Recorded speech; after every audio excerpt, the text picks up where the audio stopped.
Tous les Grecs, tous les savants grecs, les premiers savants grecs ont tous été en Égypte sans exception. Et en particulier le premier d'entre eux, Thalès, qui était en Égypte à apprendre les sciences qu'on lui reconnaît. Il y a des peuples qui n'ont jamais d'ailleurs rien inventé. Strictement rien. Qui ont tout reçu. C'est le cas typique de la Grèce ancienne. La Grèce ancienne n'a strictement rien inventé. Ce qu'on appelle invention scientifique. Mais rien, zéro. Ils le reconnaissent eux-mêmes. Si c'est l'écriture, bon, on dit quand même, bon, l'écriture grecque, le grec est écrit. Mais la première chose à inventer, c'est d'inventer au moins son écriture. L'alphabet grec n'est même pas grec. Non seulement les lettres, même les noms des lettres. Quand vous dites bêta, ce n'est pas un mot grec. Alpha, bêta, gamma, delta, etc. Ce ne sont pas des mots grecs. Alpha, c'est pour Aleph, sémitique. Bêta, c'est pour bête, sémitique, veut dire maison. Gamma, c'est guimel, etc. Delta, c'est dalé, etc. Les Grecs n'ont pas inventé l'alphabet. Ça suffit, non, on peut s'arrêter. Ils n'ont pas inventé l'alphabet grec, les Grecs. Alors que tout le monde croit que l'alphabet grec est une invention autochtone des Grecs. Non, ils ont reçu ça. Ils ont reçu ça des Phéniciens. Et les Phéniciens eux-mêmes de l'Égypte antique. Ils le reconnaissent, même les Phéniciens. Même si aujourd'hui on nie. Et regardez ici, quand le professeur Van den Brink fait des fouilles, vous avez ici le proto-alphabet. A, B, C, D, H, M. Vous voyez, le A, vous avez l'Y ici, le proto-alphabet, qui est une écriture qui avait été élaborée par les prêtres, tout simplement pour pouvoir dialoguer avec les gens de la Phénicie. Et ce sont les Phéniciens, d'ailleurs, voilà le testament, vous voyez, des Grecs anciens et des chercheurs. L'écriture qui arrivait en Europe, via les Grecs et les Romains, est venue par la Phénicie. Et la Phénicie, avant, ben, vous aviez l'Égypte. Vous voyez? Donc c'est important de le comprendre parce que ici, vous avez une pièce de monnaie qui est Cadmos apportant l'écriture aux Grecs. Et nous sommes au 3e, vous voyez, plus 300 de l'ère chrétienne. Et ici, vous avez le testament de Nonos de Panopoulos, vous voyez, qui stipule, de Panopolis, en plus 500, que c'est bien un individu qui s'appelait Cadmos qui a porté l'écriture donc aux Grecs. Donc c'est-à-dire que vous voyez, l'Afrique encore fait un don inestimable à l'Europe, c'est le don de l'écriture. Et ça c'est important. C'est pour vous dire que, en fait, dans le fond, voilà la représentation de ce Cadmos qui a été fait par les Grecs. Et ce Cadmos, vous voyez, est né tout simplement en Afrique, ici à Thèbes. Et c'est pour ça qu'il a créé en Europe la ville de Thèbes. Vous avez la ville de Thèbes ici et la ville de Thèbes en Afrique.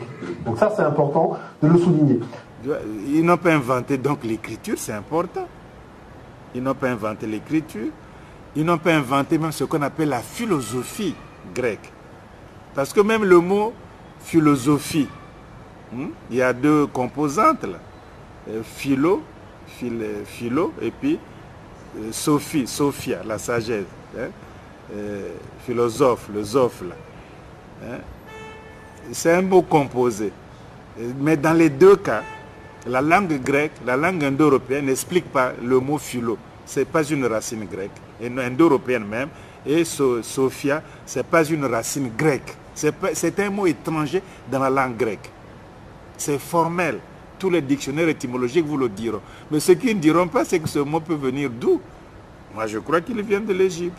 Parce qu'enseigner en Égypte, se dit à peu près de la même chose que Sebo, Seba, etc.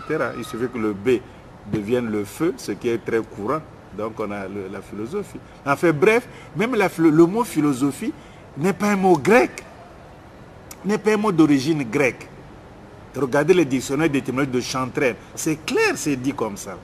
C'est pas un mot. Même la philosophie, alors que tout le monde croit que la philosophie est grecque. Ils ont philosophé, bien philosophé, mais le mot philosophie, dans ces deux parties, n'est pas un mot grec. Et oui, c'est pas un mot grec. Et d'ailleurs, les philologues ne ratent pas d'ailleurs l'occasion de montrer que nous savons très bien que 25% du vocabulaire grec, est aujourd'hui d'origine égyptienne. Et les mots qui sont d'origine égyptienne dans ce vocabulaire-là, ce sont notamment des termes techniques. Donc c'est pour ça que, je dirais, il n'y a pas de mystère, il n'y a pas photo. on a suffisamment d'éléments aujourd'hui pour statuer sur la question. Quant aux mathématiques, ben, le premier d'entre eux, on disait que Thalès était un savant, mais les Grecs disaient qu'il se prétend être savant, mais le peu qu'il sait, il l'a appris de l'Égypte. Voilà ce qu'il disait de Thalès. Les mathématiques, c'est-à-dire, etc. Et même la philosophie elle-même, non seulement le mot, mais la philosophie, c'est-à-dire une notion, un mot banal comme l'eau qu'on boit. Mais la philosophie fait de l'eau le principe de l'explication de tout l'univers. Ce n'est plus l'eau qu'on boit, c'est l'eau comme principe des commencements, principe des origines, principe originel.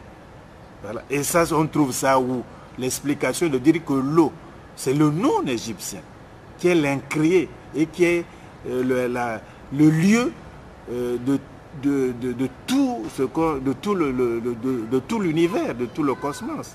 Tu vois, cette idée très puissante. Parce que philosophes sur l'air, non? Ils ont philosophie sur l'air, et sur l'eau, sur l'indéfini, sur des choses comme ça. Mais ces choses concrètes sont devenues des notions abstraites en philosophie. Mais le premier, c'est en Égypte. Parce que le noun, ce n'est pas l'eau qu'on boit. C'est pas l'eau qu'on boit. Ainsi de suite. Vous voyez bien que y a des peuples qui n'ont rien inventé, qui ont tout reçu, etc., qui ont fait ça.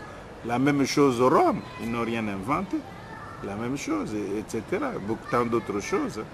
Les inventions européennes commencent réellement à partir des temps modernes, mais avant, ils n'ont rien inventé non plus en Europe. Ils n'ont pas inventé. Concernant les mathématiques égyptiennes, il faut dire que la géométrie égyptienne était une géométrie rigoureuse, aussi par opposition à la géométrie mésopotamienne. Nous avons un papyrus qui est très connu, qui est le papyrus Rind, où le scribe a recopié des textes plus anciens remontant justement à l'Ancien Empire, comme il l'a dit lui-même. Nous avons également le papyrus de Moscou, où il y a des exercices mathématiques d'un très haut niveau, qui donnent une idée précisément des connaissances mathématiques que les Égyptiens avaient assimilées et qu'ils vont ensuite transmettre aux Grecs, lesquels Grecs seront Pythagore, d'abord Thalès de Milet, Pythagore, Platon lui-même, Eudoxe et bien d'autres. Et surtout Archimède aussi. Nous verrons tout à l'heure les problèmes qui sont traités dans le papyrus Rind. Donc je ne vous en parlerai pas deux fois.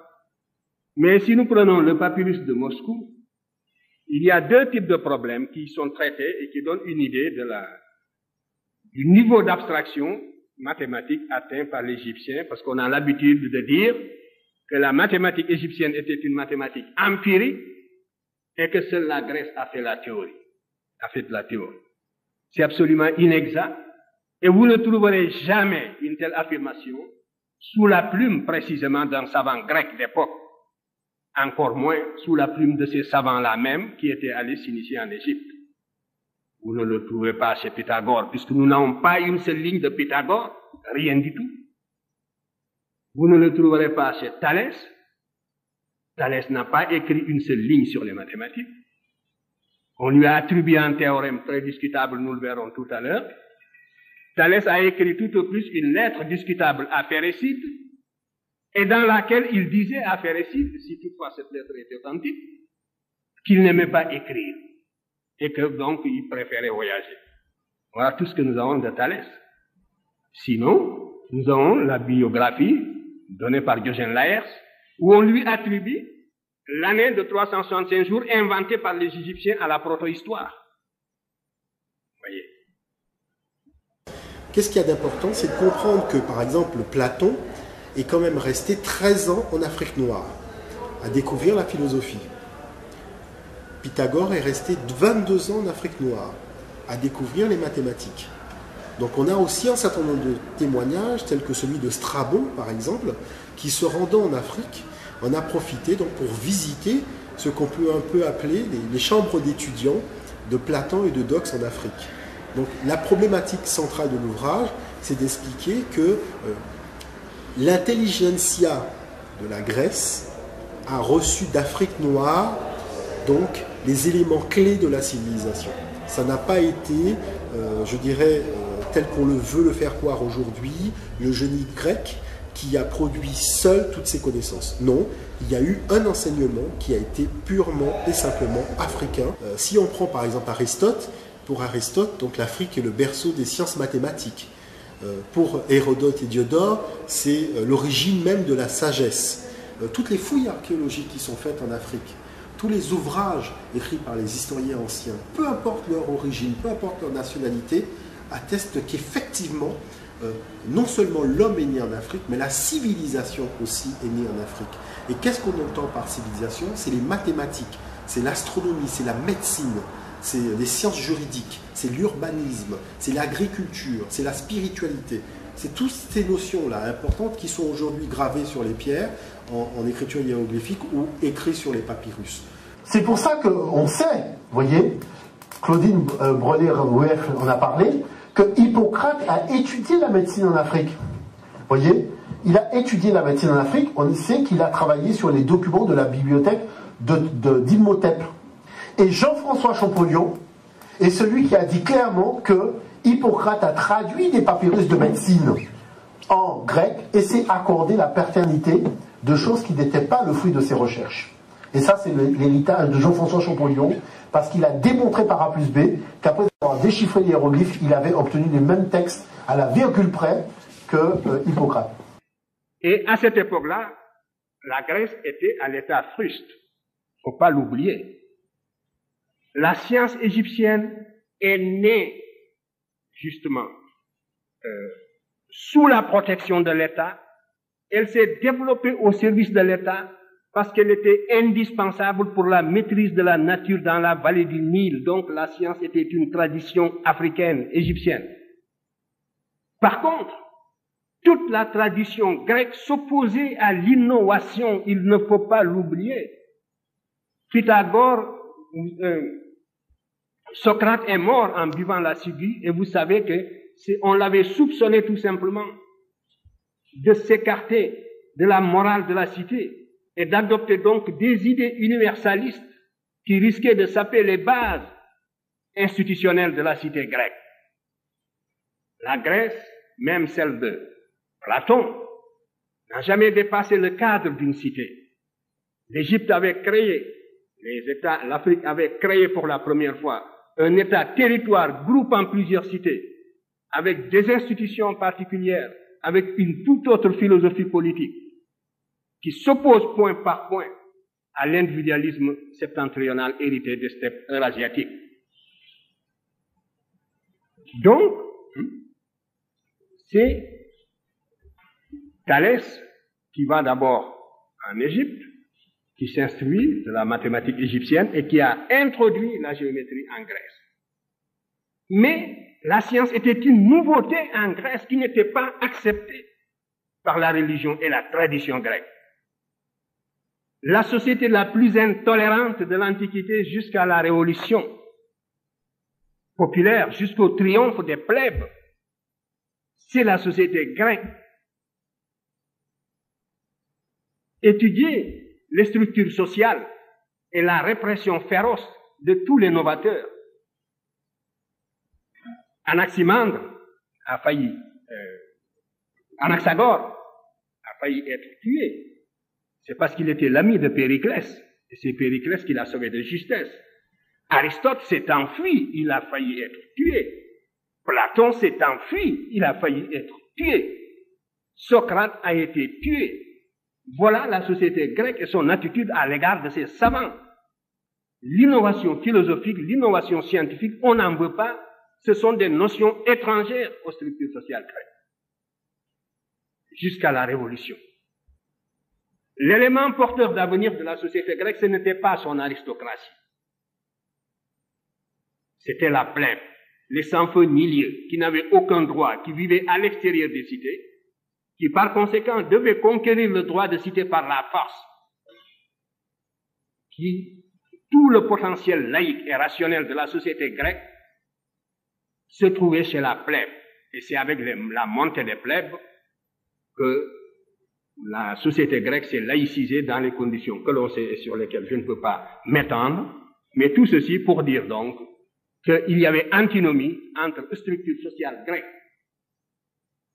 traditionnelle et science ou philosophie. Par contre, la science et la philosophie, c'est en Égypte qu'elles fleurissaient, et en particulier la science. Et c'est en Égypte qu'il fallait aller la chercher. C'est la raison pour laquelle, donc, Thalès y est allé. Il a introduit la géométrie en Grèce à son retour. C'est ce que nous enseignent tous ces biographes.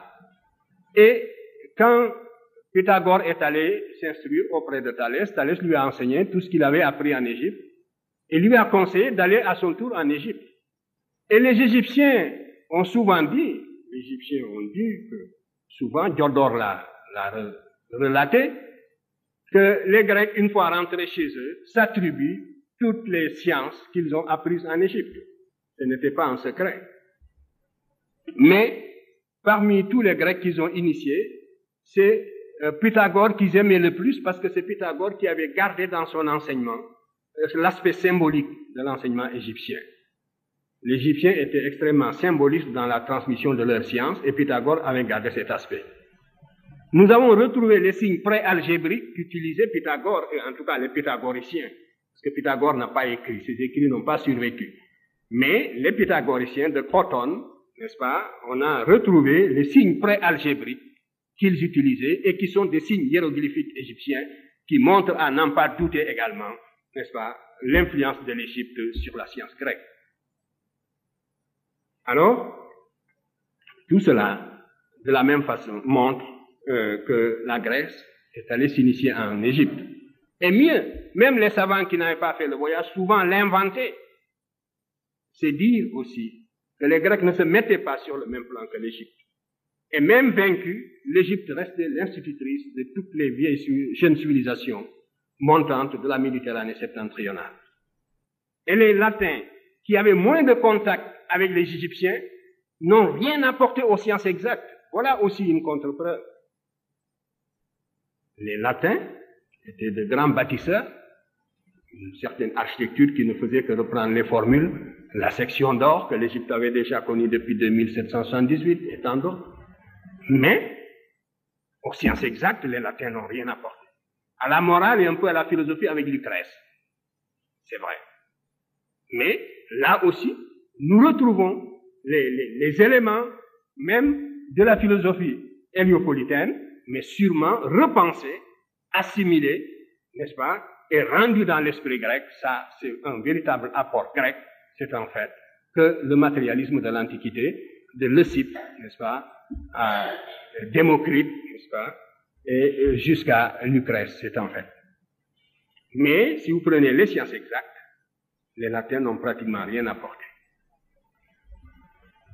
Alors, donc, voilà la deuxième période au cours de laquelle l'Égypte apportera tous les éléments de la civilisation, même ayant déjà perdu sa souveraineté nationale, parce que les Assyriens sont venus très rapidement, mais à partir de moins 525, Cambyse occupe l'Égypte. Cambyse était sujet à des crises de folie. Il avait donné l'ordre de détruire tout ce qui fut la grandeur de l'Égypte. On a brûlé les bibliothèques, détruit les temples, transporté des ouvriers à Persépolis, justement, pour construire une nouvelle capitale, parce que les Perses n'étaient pas encore été dans l'état semi-barbare et n'étaient pas capables, n'avaient pas atteint un niveau technologique qui leur aurait permis, justement, de résoudre certains problèmes techniques. C'est Diodore qui nous apprend qu'après la destruction, justement, de l'Égypte, après la soumission de l'Égypte, il a fallu prendre des ouvriers égyptiens pour aller construire la ville de Persépolis. Quand vous prenez, par exemple, l'Arc de Triomphe, vous voyez, la structure, vous voyez, elle vient de là. C'est-à-dire que ce fameux Arc de Triomphe, les Romains l'ont pris tout simplement parce que c'est le porche d'entrée du temple égyptien. Vous voyez, le temple égyptien, il y a un porche d'entrée. Cette structure-là, c'est ceci que les Grecs, que les Romains ont découpé, entre guillemets, pour donner l'arche que l'on voit par exemple à Paris, l'Arc de Triomphe et compagnie. Donc l'origine de ça, vous voyez, il n'y a même pas matière à discussion puisque la construction est la même. Sauf que ça, c'est 3000 ans, moins 3000 ans en Afrique, ça c'est du récent. Vous voyez, c'est l'époque romaine. Donc si on prend maintenant les Champs-Élysées, les Africains appelaient ça les champs de Yalou. C'était des chemins lumineux que prenaient les âmes pour aller vers Dieu. Et c'est les Romains qui ont appelé ça les chemins Élysées.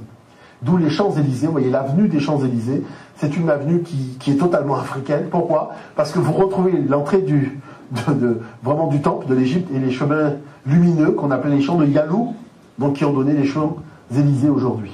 Vous voyez, donc voilà la source des choses. Donc voilà pourquoi, regardez le testament de Jean-François Champollion. Jean-François Champollion dit « Les arts ont commencé en Grèce par une imitation servile des arts de l'Égypte, beaucoup plus avancée qu'on ne le croit vulgairement. Regardez, la vieille Égypte enseigna les arts à la Grèce. Celle-ci leur donna le développement le plus sublime, mais sans l'Égypte, donc sans l'Afrique, la Grèce ne serait probablement pas devenue la terre classique des beaux-arts. Voilà mon testament, dit Jean-François Champollion. Il s'avère que Homère, c'est pratiquement les premiers écrits de la Grèce. Hein, c'est 800 avant notre ère. Bon, Homère, en fait, écrit, mais l'écriture lui a été donnée par des gens d'origine africaine qui vivaient en Phénicie. Donc on voit bien que déjà, l'histoire de la Grèce n'était pas en vase clos. Bon. Deuxième chose, c'est que les informations que Homère va incorporer dans son récit, il y a beaucoup de récits qui, je dirais, il y a une grande part du récit qui concerne l'Afrique. C'est-à-dire quand on voit l'analyse, notamment l'Égypte par exemple, l'histoire de Lys, vous avez Ulysse, vous avez toute une série Circé par exemple qui était africaine dans le récit. On ne soulève pas par exemple le fait que Circé était africaine. Vous allez aujourd'hui au British Museum, vous voyez sur les vases grecs qu'ils ont dessiné une personnalité africaine. Hein, et il y a Eurybates aussi qui était le compagnon d'Ulysse qui n'est pas valorisé. Non, mais ce qui est important, c'est de voir que quand Hérodote va mener son enquête, il va s'apercevoir que les récits qu'il va entendre en Afrique chez les Égyptiens anciens ont été réincorporés, réutilisés, reconceptualisés par Homère pour concevoir son récit global. Aujourd'hui, nous parlons d'Homère. Mais si nous pouvons en parler, c'est parce qu'il y a des Arabes qui ont traduit le texte en arabe, vous voyez, en langue arabe. Et à partir de la vers 800 avant notre ère, ils sont venus avec des textes écrits en arabe où il y avait les récits grecs. Ces textes ont été retraduits en latin et retraduits en grec. Mais ça fait rentrer la dimension, je dirais, de l'apport des Arabes dans la construction aussi de l'Europe. Parce que sans l'arrivée de ces Arabes-là, on ne serait pas en train de parler d'Homère aujourd'hui. Et il y a une émergence qui est africaine, avec une création, une production scientifique, artistique, culturelle qui est relativement riche et qui va être diffusée à travers donc à travers la planète, à travers d'autres civilisations. Mais c'est ça qu'on peut dire. Je pense qu'aujourd'hui, on peut avoir le courage de dire aux jeunes, voilà, telle idée est partie d'Afrique, elle a été reprise, diffusée dans le monde grec, ensuite on l'a retrouvée dans le monde arabe, donc en Irak, à Bagdad et compagnie, et puis ça revient en Europe par l'Espagne. Et puis cette idée, ça germe la Renaissance, et puis voilà, c'est tout. Quand l'Occident n'a pas découvert ces antiquités, ce sont les arabo-musulmans, les Arabes, qui ont montré à l'Occident que leur racine était la Grèce. Parce que la civilisation, la philosophie grecque a été connue en Occident, pas par les Occidents directement, mais par les Arabes. C'est les Arabes qui leur ont montré leurs antiquités. Ce n'est pas eux-mêmes. Et quand c'est les premières universités européennes ont été fondées par les Arabes. Les premières universités, Cordoue, Séville, etc. Ce n'est pas les Occidentaux qui ont inventé ces universités. C'est sur le modèle de Bagdad. C'était donc Maintenant, quand les Européens ont su que leurs ancêtres, c'est les Grecs, ils ont dit qu'on n'a plus besoin d'Arabes, on va directement connaître nous-mêmes. Et ils ont développé les antiquités gréco-latines, grec-latin. C'était leur base. Et c'est l'antiquité païenne. Ils ont fait la philosophie, etc. Avec le christianisme, ils ont pris la Bible. Donc ils ont comme fondement de l'humanisme occidental, ils ont l'héritage judéo-chrétien, gréco-judéo-chrétien, c'est-à-dire l'héritage gréco-latin, l'héritage juif, judéo, et puis chrétien, le christianisme. C'est ça. Et leurs propres ancêtres, c'est-à-dire les Gaulois, les Celtes, les Germaniques, les druides et tout ça a été oublié. Le christianisme a rasé tout ça, ça n'existe plus. Ils ont pris, même le zéro arabe, ils ont pris beaucoup de choses. Les mots comme algèbre, c'est arabe. Ils ont pris beaucoup de choses. L'alchimie, alchimie, alchimia, la chimie, ils ont pris tout. Ils sont développés comme ça.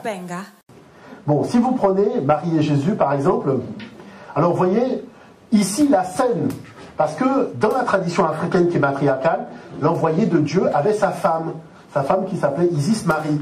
Donc la scène où elle tient son fils qu'elle a eu par Immaculée Conception entre les jambes est devenue la scène donc de Marie et de Jésus. Alors vous allez voir comment ça s'est passé. Vous voyez, le concept d'Immaculée Conception en Afrique, cette femme qui est l'épouse de Ramsès II a eu un enfant avec son mari. L'œuf est cassé.